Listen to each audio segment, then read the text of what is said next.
தௌதினி இது ஒரு கதை. தௌத்திகா என்னும் இக்கதையின் நாயகியை சுற்றி தான் இந்த கதை கதையோட முதல் பாகம் எல்லாமே நடக்குது. தௌத்திகா ஒரு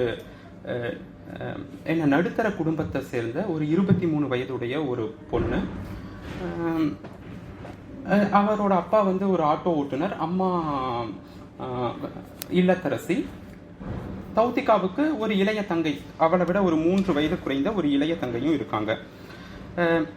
அவகிட்ட எந்த மாய சக்தி அப்படிங்கிற மாதிரி எதுவும் இல்லைனாலுமே மற்றவர்களை கவர்ந்து இழுப்பதற்கான சில அம்சங்கள்லாம் அவகிட்ட இருந்தது. இப்போ கவர்தல அழக சொல்லலாம், இல்லை புத்தி கூர்மையை சொல்லலாம், செயல் திறமை சொல்லலாம், இல்லை நல்ல பண்பான குணங்களை சொல்லலாம், இல்லை பணம் கூட சொல்லலாம், இல்லை இன்னும் பல காரணங்களை கவர்வதற்கான காரணங்களாக சொல்லலாம். அதில் பணத்தை தவிர மற்ற எல்லாத்துலேயுமே அவளிடம் மிகுதியாகவே இருந்தது. அவள் ஒரு நடுத்தர உயரமான மாநிலம் உடைய ஒரு பெண். அவளை கன்னங்களை தொடும் கூந்தலும் சரியான உடல் கட்டும், அதாவது ஒல்லினும் சொல்ல முடியாது, பருமன்னும் சொல்ல முடியாது, அந்த உடல் கட்டும் அவளுக்கு இன்னும் அழகு சேர்த்தது. அதே மாதிரி சிறு துரும்பும் பல்குத்த உதவும் அப்படிங்கிறதுலையும் இன்னைக்கு நாம் ஒரு செயலில் செலுத்தும் உழைப்பு தான் நாளைக்கு அதில் சிறப்பை தேடித்தரும் திறமையாகிறது அப்படிங்கிறதுலையும் சின்ன வயசுலேருந்தே அவளுக்கு நம்பிக்கை இருந்ததுனால அவள் எல்லா வேலைகளையுமே கருத்தூன்றி செய்வாள். அதனால அந்த 23 வயசில் பல வேலைகளை மிகவும் இலகுவாக செய்ய கற்றிருந்தா. அவளுடைய திறத்தை கண்டு அவளுடைய தங்கச்சியே சில டைம் வியந்து போகிறதையும் அவள் பார்த்துருக்கான். தௌத்திகாவுடைய பெற்றோர் இருக்காங்க இல்லையா, அவங்க 2 பேருக்கிட்டையும் இருக்கும் நல்ல குணங்களின் ஒரு சங்கமமாகவும் இந்த தௌத்திகா இருந்தா. நடுத்தர குடும்பம்னாவே அந்த குடும்பத்தில் இந்த பணப்பிரச்சனைகளை தவிர்க்க முடியாது.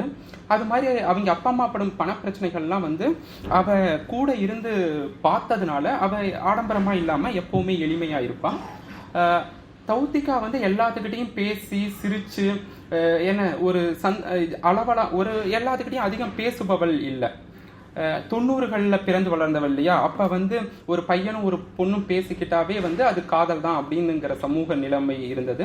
அதே மாதிரி பொண்ணும் பேசி சத்தமாக சிரிச்சாவே இதுங்க பொண்ணுங்களா பாருங்க பேய் மாதிரிலாம் சிரிக்குதுங்க அப்படின்னு சில கிழவிகள்லாம் அப்போ எல்லா இடத்துலையும் இந்த மாதிரி கிழவிகள்லாம் இருந்தாங்க. அதனால அவ கூச்ச சுபாவம் உடையவளாக தான் வளர்ந்தா. ஆனால் அந்த மாதிரி கட்டத்துலேயும் அவள் தங்கச்சி எல்லாத்துக்கிட்டையும் வாயாடி இது என்ன ஜாலியாக தான் இது பண்ணிகிட்டு இருப்பாள். இவளுக்கு கல்லூரி படிப்பை முடிக்கிறா, அவளுடைய ஊர்லேயே முடிக்கிறா. அதுக்கடுத்து வங்கி தேர்வுக்கு வங்கி பணிக்கு தேர்வுகள் எழுதுகிறா. முதல் தேர்விலேயே அவளுக்கு வெற்றியும் கிடைச்சிடுது. ஒரு பொதுத்துறை வங்கியில் அவளுக்கு ஒரு அதிகாரி வேலை கிடைச்சிருக்கு. அந்த அதிகாரி வேலை வருவதற்கான பணி நியமன ஆணைக்காக தான் அவள் காத்துக்கிட்டு இருக்கான். இப்போ அவள் வாழ்ந்தது எல்லாமே ஒரு சிறு ஊர், அதாவது ஒரு டவுன் அப்படின்னு சொல்கிற ஒரு சின்ன ஊர், ஒரு சின்ன நகரத்தில் தான் வாழ்ந்தா. ஆனால் அவளுக்கு வேலை பணி நியமன ஆணை ஒரு மாதம் கழித்து பணி நியமன ஆணை வருது. அந்த பணி நியமன ஆணையில் பார்த்தீங்கன்னா அவள் மாநிலத்தில் இல்லாமல் வேறொரு மாநிலத்தில் அவளுக்கு வேலை கிடைக்குது. அவள் வாழ்ந்த நகரத்தை விட ஒரு பெரிய நகரத்தில் உள்ள மண்டல அலுவலகத்தும் ரீஜனல் ஆஃபீஸ்னு சொல்லுவாங்க இல்லையா, அதில் அவளுக்கு வேலை கிடைக்குது. அந்த ரீஜனல் ஆஃபீஸில் ஒரு 50-60 பேர் இருக்காங்க. ரீஜனல் ஆஃபீஸில் அந்த ஹையரார்கி எப்படி இருக்குன்னா, மேலே சீஃப் மேனேஜர், அதாவது முதன்மை மேலாளர், அது கீழே முதுநிலை மேலாளர், கீழே மேலாளர், கீழே உதவி மேலாளர். அந்த உதவி மேலாளர் பொறுப்புக்கு தான் அவ இது தேர்வாயிருக்கா. அது கீழே எழுத்தாளர்கள், கிளர்க்ஸு, இது சப்ஸ்டாப்ஸ் எல்லாமே இருக்காங்க. அவளுக்கு எந்த மாதிரியான பணி ஒதுக்கப்படுதுன்னா, இந்த தவணை தவறிய கடன்கள்லாம் இருக்கும் இல்லையா, தவணை தவறிய கடன்கள்லாம் இந்த 3 மாதங்கள் தவணை வரலாம், அது வாராக்கடன் ஆயிரும். தவணை தவறிய கடன்கள் ஸ்பெஷல் மென்ஷன் அக்கௌண்ட்ஸ்னு சொல்லுவாங்க. 1 மாதம் இல்லை 2 மாதம் தவறிய கடன்கள், அந்த கடன்களை கண்காணித்து அந்த கடன்கள் வாராக்கடன்களாக மாறாமல் தடுக்கணும். அதுதான் அவளுக்கு ஒதுக்கப்பட்ட பணி. அந்த பணியை யாருமே அனுபவம் வாய்ந்த யாருமே எடுத்துக்க முன் வரலை. ஏன்னா வாராக்கடன் அதிகமாயிடுச்சுன்னா முழு பொறுப்பும் அவங்க மேலே வரும் அப்படிங்கிறதுனால எல்லாருமே தட்டி கழிக்க பார்த்தாங்க. அதனால இவளுக்கு அனுபவமே இல்லாத இவளுக்கு அந்த வேலை வழங்கப்படுது. அது மட்டும் இல்லாமல் இவ அதிகமாக யாரு கூடவும் பேசி பழகினவளும் கிடையாது. ஆனால் இந்த வேலையில் அவளுக்கு என்ன பொறுப்புனா அந்த மண்டல அலுவலகத்தின் கீழே ஒரு 40-50 கிளைகள் இருக்கு. அந்த கிளை அதிகாரிகள், அந்த கிளையோட தலைமை பொறுப்புல இருக்கிறவங்க முதுநிலை மேலாளர் இல்ல மேலாளர் இருப்பாங்க. இவளை விட 1 அல்லது 2 கிரேட் வந்து மேலே இருக்கிறவங்க இருப்பாங்க. அவங்க கிட்ட பேசி என்ன நடவடிக்கை எடுத்திருக்கீங்க அதை கண்காணித்து, ஏற்கனவே விவாதித்தெல்லாம் வந்து நீங்க செயல்படுத்துறீங்களா, அதை பத்தி பேசி அந்த தவணை தவறிய கடன்கள் வாரா கடன்களா மாறாம தடுக்கிறது தான் வந்து அவளுடைய பொறுப்பு. அவளும் வந்து முதல் 2 மாதங்கள் வந்து அவளுக்கு ரொம்பவே சவாலா இருந்தது. ஆனா போக போக ஓரளவுக்கு வந்து சமாளிச்சுட்டா. இந்த இதுல அவ வீட்டுல என்ன, எப்பவுமே வந்து ஒரு பெண் பிள்ளை கல்லூரி முடிச்சுட்டு அதுவும் ஒரு நல்ல வேலைக்கும் போயிட்டு அடுத்து என்ன கல்யாணம் தானே பண்ணணும்னு நினைப்பாங்க. அவங்க வீட்லயும் வந்து அவங்க அப்பா வந்து பெண்ணுக்கு கல்யாணம் பண்ணா என்ன அப்படின்னு நினைக்கிறாரு. ஆனா 23 வயது தான் ஆகுது.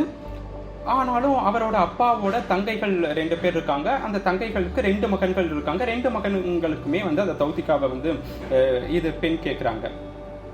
இப்ப தங்கைகள் கிட்ட வந்து வெறுமனே வந்து இல்ல என் பொண்ணை கொடுக்க முடியாது அப்படின்னு சொல்லவும் விருப்பம் இல்லை. அதனால தௌத்திகா கிட்ட வந்து கேட்கிறாரு. தௌத்திகா வந்து என்னன்னா தமிழ் படங்கள்ல வர கதாநாயகி மாதிரி தான். அவ வந்து என்னன்னா தான் வந்து ஒருத்தன் கூட பழகணும், நட்பா பழகணும், அந்த நட்பு வந்து காதலா மாறணும் நாளடைவில், அது மாதிரி ஒரு ஆசை கொண்டிருந்தா. அது மாதிரி அவளுடைய வாழ்க்கை அனுபவத்துல இன்னொன்னையும் வந்து அவ என்ன உற்று கவனித்திருந்தா. அது என்னன்னா தன்னுடைய ஆசை வந்து நியாயமா இருந்து அதற்கான தகுதியும் வந்து தனக்கு இருக்குது அப்படின்னா அந்த ஆசை இருக்கும் போதே அந்த ஆசை வந்து நிறைவேறுவதையும், ஒருவேளை தகுதியற்ற ஆசையா இருந்து ஆனாலும் அவ தகுதியானவளா இருந்தா அந்த ஆசை போனதுக்கு அப்புறம், அதாவது இந்த பொருளோ இந்த நபரோ வேணும்னு நினைக்கிறப்ப கிடைக்க மாட்டாங்க. இது இந்த நேரத்துல வேணாம் அப்படின்னு கிடைக்கும் போது அந்த ஆசை நிறைவேறும். அது மாதிரி அவளுடைய வாழ்க்கை அனுபவத்தின் மூலமா கற்றிருந்தா. ஸோ என்னுடைய ஆசை வந்து நியாயமானது, எனக்கு ஒரு காதல் கணவன் கிடைக்கணும் அப்படிங்கிறது நியாயமான ஆசை தான். அதனால வந்து எனக்கு அந்த ஆசை இருக்கும் போதே நிறைவேறும் அப்படிங்கிறதுல அவருக்கு அபரிமிதமான நம்பிக்கை இருந்தது. 24 வயது தானே ஆகுது, இப்ப எதுக்கு கல்யாணம் பண்ணணும், ஒருவேளை இப்ப கல்யாணம் பண்ணிட்டு அதுக்கப்புறம் நாம காதல் கணவன் நாம நினைச்ச மாதிரி ஒருத்தனை பார்க்க நேர்ந்தா வந்து நமக்கு ரொம்ப வருத்தமா இருக்குமே. அதுக்காக இப்ப இந்த 2 பேரையும் பிடிச்சிருக்கு. ஆனா ஒருத்தரை வந்து ஏத்துக்கிட்டு இன்னொருத்தரை இது சொல்லவும் நோ சொல்லவும் எனக்கு விருப்பம் இல்லை. 2 பேரையும் காலம் முழுக்க பார்க்க வேண்டியது வரும் அப்படின்னுட்டு 2 பேரையுமே வந்து வேணான்னு அவ சொல்லிடுறான். அதுக்கடுத்து இப்படியே வாழ்க்கை போகுது. வங்கியில ஒரு 5-6 மாதங்கள் வங்கியில வேலைக்கு சேர்ந்தாகுது. அங்க அவ வந்து என்ன வேலை நிமித்தமா மட்டும்தான் வந்து மற்றவங்க கிட்ட பேசுவா, அதிகம் வந்து பேச மாட்டா. இருந்தாலும் அவளுக்கு 2 நெருங்கிய நண்பர்கள் வந்து உருவாக்குறாங்க. ஒருத்தி வந்து ரெம்யா, இன்னொருத்தன் வந்து அருணா. ரெம்யா அருணான்னு 2 நண்பர்கள் வந்து தௌத்திகாவுக்கு கிடைக்கிறாங்க. ரெம்யா வந்து தௌத்திகாவோட பக்கத்து இருக்கை. அந்த வங்கியில வந்து 4 வருட அனுபவம் உடையவள். அவ வந்து மேலாளராக இருந்தா, ஒரு பதவி உயர்வு பெற்ற மேலாளராக இருந்தா. அவளுக்கு வந்து அலுவலக நிர்வாக பிரிவு, அந்த அலுவலகத்துல நிர்வாக பிரிவு சார்ந்த வேலைகள் கொடுத்திருந்தாங்க. அதாவது சம்பள பிடித்தம், இந்த சலுகைகள் பெற, இது மாதிரியான வேலைகள் வந்து அவளுக்கு ஒதுக்கப்பட்டிருந்தது. அவ வந்து அந்த வங்கியில தன்னை வந்து ஒரு கனவு கண்ணி அப்படிங்கிற மாதிரி, அந்த கனவு கண்ணி அப்படிங்கிற நிலைமையில வலம் வந்துட்டு இருந்தா. அதுக்கான காரணங்களும் இருந்தது. ஏன்னா அவ எல்லார்கிட்டையுமே நல்லா பேசி பழகக்கூடியவன். எல்லாருமே அலுவலக நிர்வாக பிரிவில் இருக்காங்க இல்லையா, அந்த அலுவலகத்துல வேலை செய்யற எல்லாருமே, அது இல்லாம கிளை அலுவலகங்கள்ல இருந்தும் அவளை தொடர்பு கொண்டு பேசுவாங்க. எல்லாரு கூடவும் நட்பா வந்து பழகிட்டு வந்திருந்தா. அது இல்லாம பார்க்கறதுக்கும் நல்லா இருப்பா. இதனால என்ன அவ வந்து தன்னை ஒரு சூப்பர் ஸ்டார் ரேஞ்சுக்கு வந்து கற்பனை பண்ணிக்கிட்டு அந்த அலுவலகத்துல வந்து வாழ்ந்துக்கிட்டு வந்தா. எப்பவுமே என்ன, ஒரு பெரிய பிரச்சனை வரும்போது இருக்கும் மற்ற பிரச்சனைகள் எல்லாமே வந்து சின்னதா மாறிடும். அது போல வந்து என்ன, அங்க வேற யாருமே தன்னை வந்து மிக பெரியதா கருதுனால ரெம்யா மற்ற எல்லாருமே வந்து அவளுக்கு சின்னவங்களா தான் தெரிஞ்சாங்க. இவ வந்து தௌத்திகாவை பார்க்கும்போது, தௌத்திகா வந்து ரொம்ப எளிமையாகவும் மற்றவங்க கிட்ட பேசும்போது தயங்கி பேசுறதையும் பார்த்து தௌத்திகா மேல ஒரு பரிதாபம் ஏற்படுது ரெம்யாவுக்கு. ஒரு வெளியுலகம் அனுபவம் இல்லாத பொண்ணு போல இருக்கு அப்படின்னு நினைச்சு அவ மேல ஒரு பரிதாபம் வருது. அந்த பரிதாபம் தான் அவங்களுக்கு இடையிலான நட்புக்கு வந்து வழிவகுக்குது. இன்னொருத்தன் பார்த்தீங்கன்னா அருணா வந்து மார்க்கெட்டிங் பிரிவில் வந்து வேலை பார்க்குறான். அவனுக்கு பேசுறதுதான் வேலை. அந்த பேசி பேசி அந்த வங்கிகளோட தயாரிப்புகளை வங்கி ஊழியர்கள் உட்பட மற்ற வாடிக்கையாளர்கள்கிட்டையும் கொண்டு போய் சேர்க்கிறது தான் அருணாவுடைய வேலை. அவன் அப்படி பேசும்போது தேவையில்லாம நிறைய பேசுவான் அப்படின்னே வந்து அவனுக்கு வந்து ஒரு கெட்ட பேர் அந்த அலுவலகத்துல. அது அவனுக்குமே தெரியும். இருந்தாலும் வந்து அவன் தன்னை மாற்றிக்கொள்ளல. தௌத்திகாவும் புதுசா வந்து சேர்ந்திருக்கா இல்லையா, அவகிட்ட புது தயாரிப்புகளை பத்தி விளக்கு போறான். தௌத்திகாவுக்கும் வந்து அவனை பத்தி என்ன நிலவரம் இருக்கு அப்படின்னு தெரியும். இருந்தும் வந்து தௌத்திகா வந்து நல்லா பேசுறா. இவன் வந்து தேவையில்லாம பேசுறான் அப்படிங்கிறதும் வந்து தௌத்திகாவுக்கு பட்டது. இருந்தாலும் அலுவலகத்துல அவன் நிலை ரொம்ப கேவலமா இருக்குன்னு தௌத்திகாவுக்கு இவன் மேல ஒரு பரிதாபம் ஏற்படுத்து. அந்த பரிதாபம் தான் வந்து அவங்களுக்கு இடையிலான நட்புக்கு வந்து வழிவகுக்குது. ஒரு இடத்துல தௌத்திகா மீது ஏற்பட்ட பரிதாபத்தினால ஒரு நட்பு கிடைக்குது, இன்னொரு இடத்துல தௌத்திகா பரிதாபப்பட்டதுனால ஒரு நட்பு கிடைக்குது. 2 நட்புகள் அவளுக்கு வந்து கிடைக்குது. இப்படி போயிட்டு இருக்கும்போது வங்கியில வந்து அவன் நல்லா வேலை செய்யறதுனால என்ன அந்த வாரா கடன்களுடைய நிலுவைத் தொகை கட்டுப்பாட்டிலேயே இருக்கு. இதற்கு முன்னாடி இருந்ததை விட மற்ற மண்டல அலுவலகங்களை காட்டிலும் இந்த மண்டல அலுவலகத்துல வந்து தொகை வந்து ரொம்ப கம்மியா இருக்கு. அதனால இவளுடைய புகழ் வந்து இவளுடைய பேர் வந்து மற்ற மண்டல அலுவலகங்கள்லயும் தலைமை அலுவலகங்கள் வரைக்கும் வந்து போகுது. இதுக்காக சில நேரங்களில் வந்து அந்த மற்ற கிளை மேலாளர்கள்லாம் இருக்கு இல்லையா, அவகிட்டலாம் வந்து கண்டிப்பாக பேசியிருந்தா தௌத்திகா கண்டிப்பாக வந்து இதை இன்னைக்கு பண்ணணும், அது மாதிரி கண்டிப்பாக பேசுனதுனால தான் அதை வந்து அவளால் சாதிக்க முடிந்தது. அது வந்து இந்த வங்கியோட நலனுக்காகவும் தன்னுடைய கடமையும் தான் செய்கிறோம் அப்படின்னு வந்து தௌத்திகா நினச்சிருந்தா. ஆனால் மற்ற எல்லாரும் வந்து கிளை மேலாளர்கள் அவங்களாம் வந்து அப்படி எடுத்துக்கல. நான் வந்து மேலாளர், அவ வந்து உதவி மேலாளர் தான், என்கிட்டயே வந்து இவ வந்து இது என்ன கட்டளையிடுறாளா அப்படிங்கிற மாதிரியும் இருந்தது. அவ பேர் வந்து மற்ற இடங்களுக்கெல்லாம் பரவ ஆரம்பிச்சது பாத்தீங்களா. அதுக்கு முன்னாடி வரைக்கும் அந்த மண்டல அலுவலகத்தின் தலைமை அதிகாரி முதற்கொண்டு தௌத்திகாவுக்கு தான் வந்து தௌத்திகா பக்கம் தான் பேசுவாரு. ஆனா அவ பேர் வந்து தலைமை அலுவலகத்துக்கு வரைக்கும் போனப்ப வேறு மாநிலத்திலிருந்து வந்த ஒருத்தி நம்ம மாநிலத்தில் வந்து இவ்வளவு பேர் பெறாளே அப்படின்னு அந்த தலைமை மேலாளர் இருக்காரு இல்லையா, அவருக்கும் வந்து தௌத்திகா மேல ஒரு வெறுப்பு ஏற்படுது.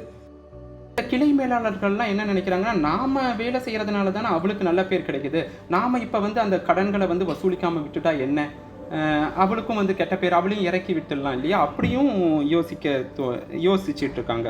இது மாதிரி வந்து ஒரு வருடம் வந்து ஒரு 15 மாதங்கள் வந்து இது மாதிரி கழியுது. அதுக்கப்புறம் அந்த வங்கியில வந்து பதவி உயர்வுக்கான தேர்வு நடக்குது. அந்த பதவி உயர்வுக்கான தேர்வு பெற்று சில அதிகாரிகள்லாம் பணி மாறுதல் பெற்று அங்க வராங்க. அப்படி ஒருத்தர் வராரு. அவர் தான் வந்து செந்தில்நாதன் ஒருத்தர் அந்த அலுவலகத்துக்கு வராரு. அவர் வங்கியில சேர்ந்து 6 வருடங்கள்ல 2 முறை பதவி உயர்வு பெற்றவர். அதாவது உதவி மேலாளராக சேர்ந்து மேலாளர், அதுக்கு மேல முதுநிலை மேலாளர் பொறுப்புல அந்த அலுவலகத்துக்கு வராரு. அவரை பற்றி தௌத்திகாவோட தோழி இருக்கா இல்லையா ரெம்யாவுக்கு வந்து முன்பே தெரிஞ்சிருந்தது. அவர் ரொம்ப கெட்டிக்காரரு, அவர் வந்து வருங்காலத்துல வந்து அந்த வங்கியில ரொம்ப பெரிய பதவி வகிப்பார் அப்படின்லாம் வந்து அவ கேட்டிருந்தா. அதனால ரெம்யாவுக்கும் அவன் மேல ஒரு நல்ல அபிப்பிராயம். செந்தில்நாதன் வராரு, ரிப்போர்ட் பண்றாரு. தலைமை அதிகாரிகளை பார்த்துட்டு ரெம்யாவை பார்க்க சொல்றாங்க. ஏன்னா அவ தான் அலுவலக நிர்வாக பிரிவில் இருக்கா. அவ தான் வந்து இந்த வேலை ஒதுக்கீடு அது மாதிரி இதெல்லாம் வந்து ரெம்யா தான் பார்க்குறா. ரெம்யா கிட்ட வந்து தன்னை அறிமுகப்படுத்திக்கிறாரு செந்தில்நாதன். செந்தில்நாதனை பார்த்த உடனே வந்து ரெம்யாவுக்கு ரொம்ப பிடிச்சு போயிடுது.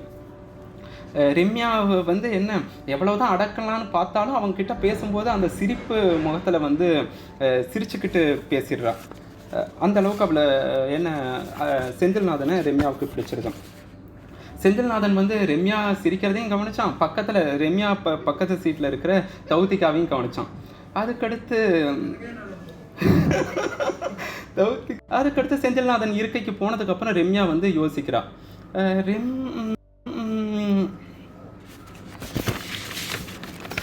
இது மாதிரி வந்து நான் இவனை காதலிக்கிறேன்னா இதுக்கு முன்னாடி வந்து வேற யாருக்கிட்டையும் நான் இப்படி பேசினதே இல்லையா, இது மாதிரி ஒரு புது உணர்வாக இருக்கே இது அப்படின்னு தோணுது. இதுக்கு முன்னாடி நான் பேசியிருக்கேன், என்னை விட மேலானவர்கள் அப்படின்னு கருதினவங்க எனக்கு முக்கியத்துவம் தரும்போது நான் கொஞ்சம் அவங்க கிட்ட வலிஞ்சு பேசியிருக்கேன். அது போல் கூட இதுவும் இருக்கலாம், இது காதல் தானா அப்படின்னு வந்து நினைக்கிறா.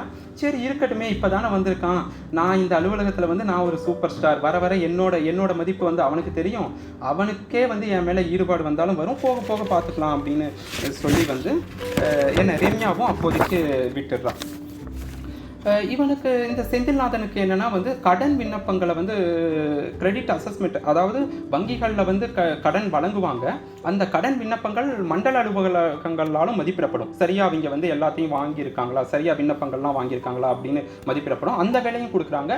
அதே மாதிரி ரம்யா பார்த்து வந்த சில அலுவலக நிர்வாக பிரிவு சார்ந்த வேலைகளும் வந்து இவனுக்கு செந்தில்நாதனுக்கு ஒதுக்கப்படுது. அதனால் செந்தில்நாதன் அடிக்கடி வந்து ரம்யா கிட்ட வந்து பேசுகிறான். பல நேரங்களில் வந்து வேலை நிமித்தமாகவும் சில நேரங்களில் வந்து சும்மா வந்து கடலை போடுறதுக்காகவும் வந்து பேசுகிறான். அவன் வந்து நிறைய பெண்களோட வந்து பேசி பழகிருந்ததுனால அவன் வந்து பெண்கள் விரும்பும் விதத்தில் வந்து பேசக்கூடியவனாக இருக்கான். இப்படி வந்து ஒரு 6 மாதங்கள் கழியுது. இந்த 6 மாதத்தில் வந்து செந்தில்நாதனுக்கு வந்து ரம்யா மேலே விருப்பம் ஏற்பட்டதோ இல்லையோ தெரில. ஆனால் ரம்யா இதயத்தில் வந்து முழுவதும் செந்தில்நாதன் வந்துட்டான். அதாவது ரம்யா வந்து செந்தில்நாதனை முழுவதுமாக காதலிக்க ஆரம்பிச்சிட்டான்.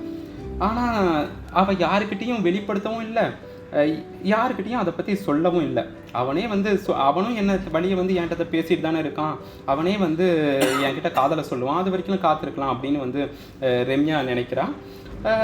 ஆனால் வந்து அவளையும் மீறி சில மடையை வந்து உடச்சிக்கிட்டு தண்ணி வரும் இல்லையா, அதுபோல் வந்து அவளையும் மீறி அந்த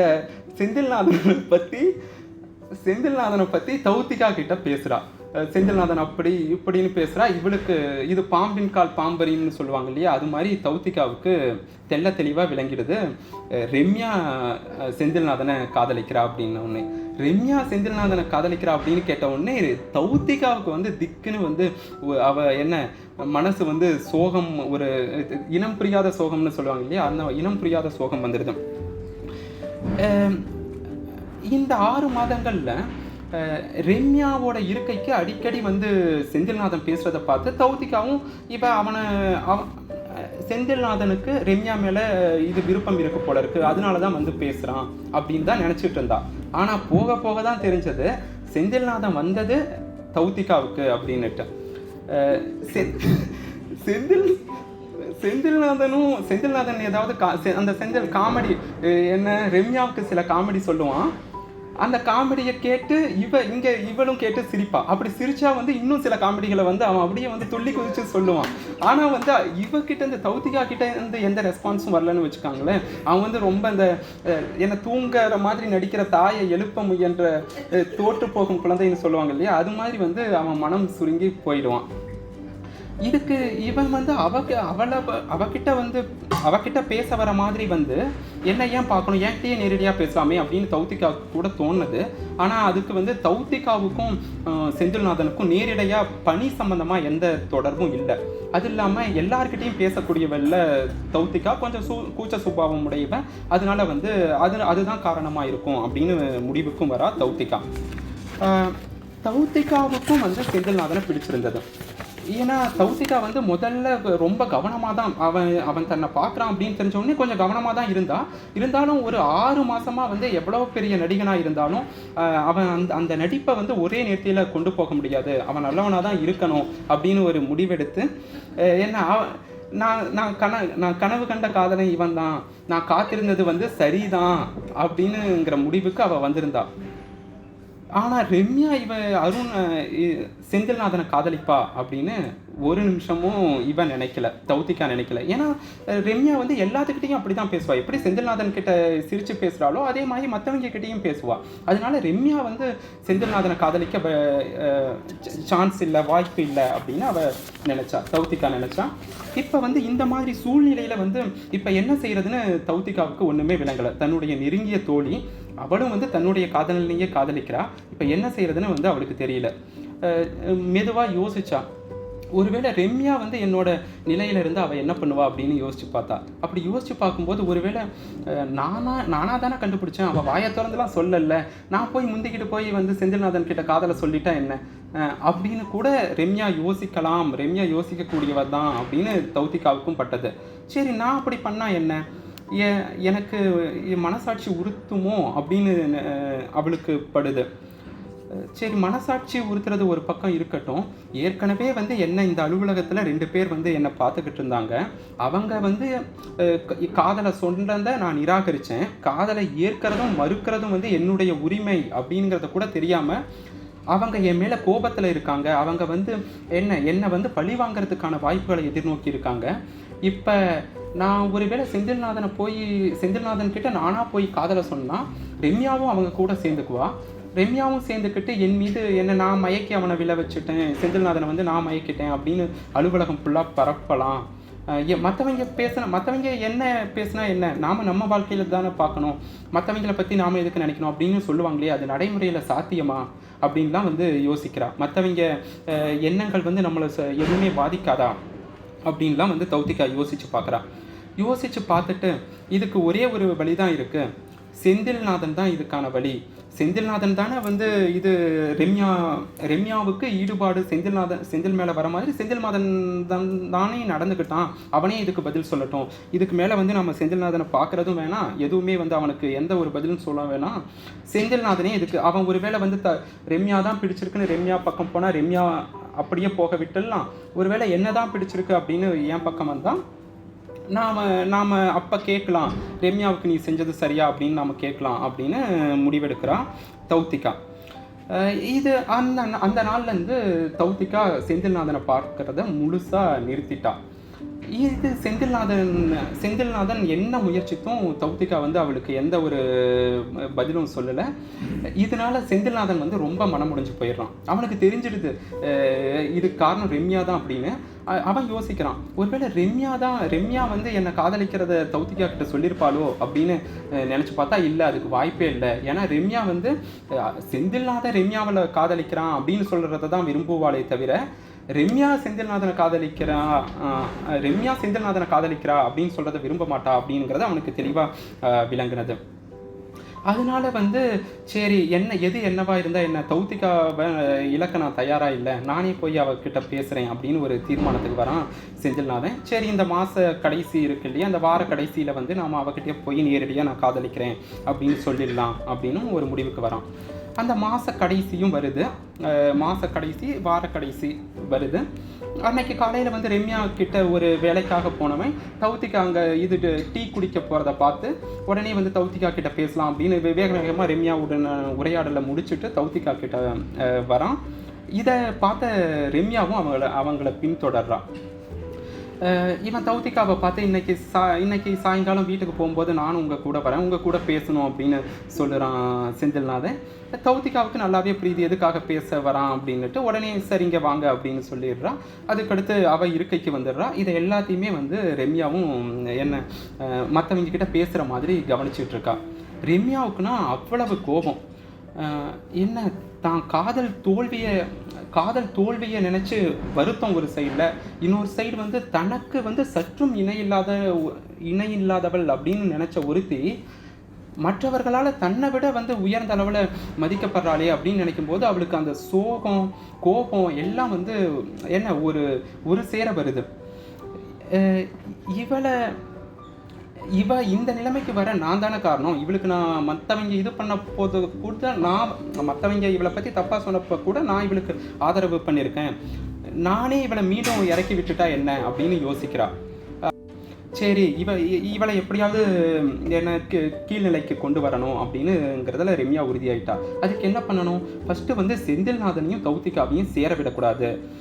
அதுக்கு என்ன பண்ணலாம், நான் முந்திக்கிட்டு போய் அவங்ககிட்ட காதலை சொன்னால் என்ன, செந்தில்நாதன் கிட்ட நான் அவனுக்கு நெருங்கிய தோழி, ஒருவேளை அவன் காதலை நிராகரிக்க கூட செய்யலாம், ஆனால் வந்து என்ன நிராகரித்து அதே கையோட போய் தௌத்திகா கிட்ட காதலை சொல்ல மாட்டான் இல்லையா, அந்த கொஞ்ச காலம் வந்து போதும், அந்த கொஞ்ச காலத்தில் நான் வந்து தௌத்திகாவை வந்து ஒன்றும் இல்லாமல் செஞ்சுடுவேன் அப்படின்னு ரம்யா வந்து ஒரு முடிவுக்கு வரான்.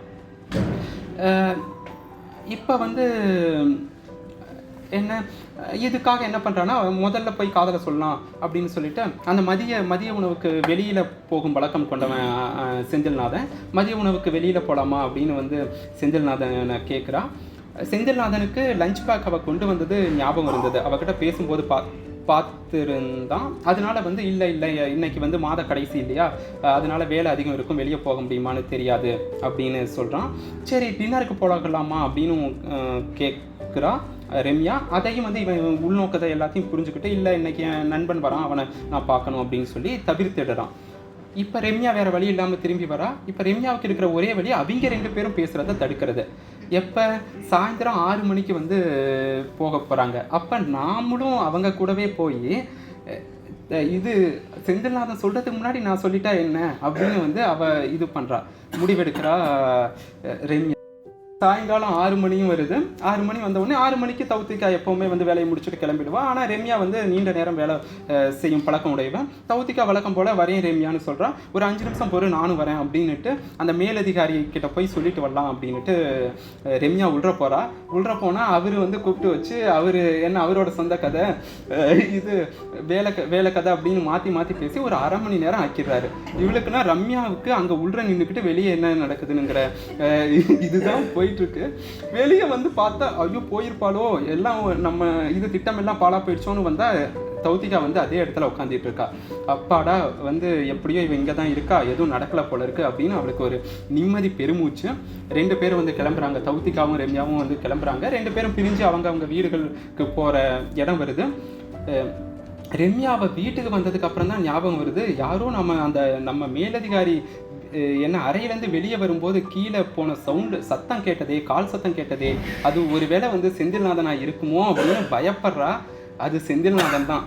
செந்தில்நாதன் வந்து 6 மணிக்கு தௌத்திகா வரேன்னு சொல்லியிருந்தா இல்லையா, 6 மணிக்கு தௌத்திகாக்காக என்னை காத்திருந்தான். ஆனால் வந்து என்ன தௌத்திகா வராதனால தௌத்திகாவோட இருக்கைக்கே வந்தான். இருக்கைக்கு வந்து என்ன வா போகலாம் அப்படின்னு கூப்பிட்றான். அவள் வந்து ரம்யாவும் வரேன்னு சொல்கிறான். ரம்யா வந்து வரேன்னு சொல்கிறதே வந்து நான் உங்ககிட்ட பேசுகிறத வந்து தடுக்க தான், அது உனக்கு தெரியுமா அப்படின்னு செந்தில்நாதன் தௌத்திகா கிட்ட சொல்கிறான். அது எனக்கு தெரியும், நீங்கள் தானே வந்து அவளுக்கு உங்கள் மேலே காதல் வர மாதிரி நடந்துக்கிட்டீங்க.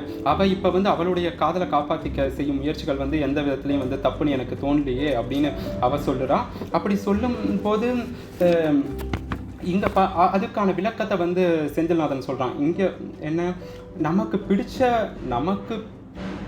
பிடிச்ச ஒருத்தருக்கு நம்மளையும் பிடிக்குது அப்படிங்கிறதே வந்து ஒரு நல்ல உணர்வு, ஒரு அற்புதமான உணர்வு தௌத்திகா.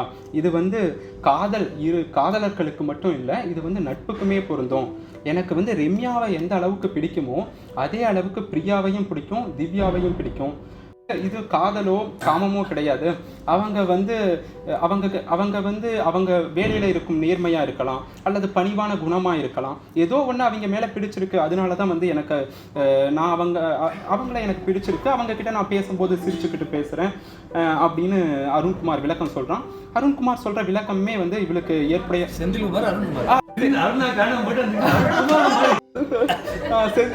செந்தில்நாதன் கொடுத்த விளக்கமும் தௌத்திகாவுக்கு வந்து ஏற்புடையதாக இருந்தது. சரி, அப்படியா இருந்தாலும் வந்து நாம 2 பேரும் இப்போ சேர்ந்தா வந்து ரம்யா வந்து வருத்தப்படுவாளே அப்படின்னு தௌத்திகா கேட்குறா. அது ஆமாம், ஏற்கனவே வந்து அவளுக்கு காதல் தோல்வியில் அனுபவம் இருந்து அவள் ஓரளவுக்கு வந்து எளிதாகவே வந்துடுவா. இருந்தாலும் வந்து இதை அவள் தான் வந்து சமாளிக்க பழகிக்கணும். அவள் கஷ்டப்படக்கூடாது அப்படிங்கிறதுக்காக நாம் 2 பேரும் இப்போ நாம் பிரிஞ்சோம்னா நாமளும் கஷ்டப்படுவோம். அவள் நல்லவளாக இருந்தால் அவள் குற்ற உணர்ச்சியோட அவளும் தான் கஷ்டப்படுவா. அவள் உண்மையிலேயே நல்லவளாக இருந்தால் நம்மளை போக விட்டுட்டு அவளுக்கான துணை வரும் அப்படின்னு காத்திருப்பா அப்படின்னு வந்து அருண்குமார் செந்தில்நாதன் சொல்லுறான். செந்தில்நாதனோட இது வந்து முழுவதும் அவளுக்கு ஏற்புடையதாக இருக்கிறதுனால சரி கொஞ்ச நாளைக்கு வந்து நானும் உன்னை காதலிக்கிறேன், ஆனால் வந்து கொஞ்ச நாளைக்கு வந்து நாம் இது அலுவலகத்தில் வந்து ரொம்ப நெருங்கி பழக வேணாம். அது ரம்யா வந்து நான் சாதாரண நிலைக்கு வந்ததுக்கப்புறம் வந்து நாம் பழகிக்கலாம் அப்படின்னு சொல்லுறான். இதோட முதல் பகுதி முடியுது. 2வது பகுதியில் வந்து ரம்யா வந்து தன் பகை உணர்ச்சியை மாற்றிக்கொண்டாளா, இல்லை ஒருவேளை வந்து தௌத்திகாவை பழி வாங்கணும்னு அவன் நினைச்சா செந்தில்நாதனோட வந்து நிலை வந்து எப்படி இருக்கும்? செந்தில்நாதன் வந்து தௌத்திகாவுக்கு பக்கபலமா நிற்பானா, இல்லை அவனும் வந்து ரம்யாவோட சேர்ந்து தௌத்திகாவுக்கு வந்து தொந்தரவு கொடுப்பானோ? அப்போ வந்து தௌத்திகா செந்தில்நாதனோட காதல் வந்து என்ன நீடித்ததா, இல்லை அதில் வந்து பிளவு ஏற்பட்டதா, இல்லை அவளுடைய காதல் காதல் கணவன் எனக்கு கிடைக்கணும் அப்படிங்கிற தௌதிகாவோட ஆசை நிறைவேறியதா, அது வந்து அவங்களோட தௌதிகாவுடைய குடும்பத்தில் என்ன மாதிரியான விளைவுகளை ஏற்படுத்தினது, இதெல்லாம் வந்து 2வது பாதியில இருக்கு.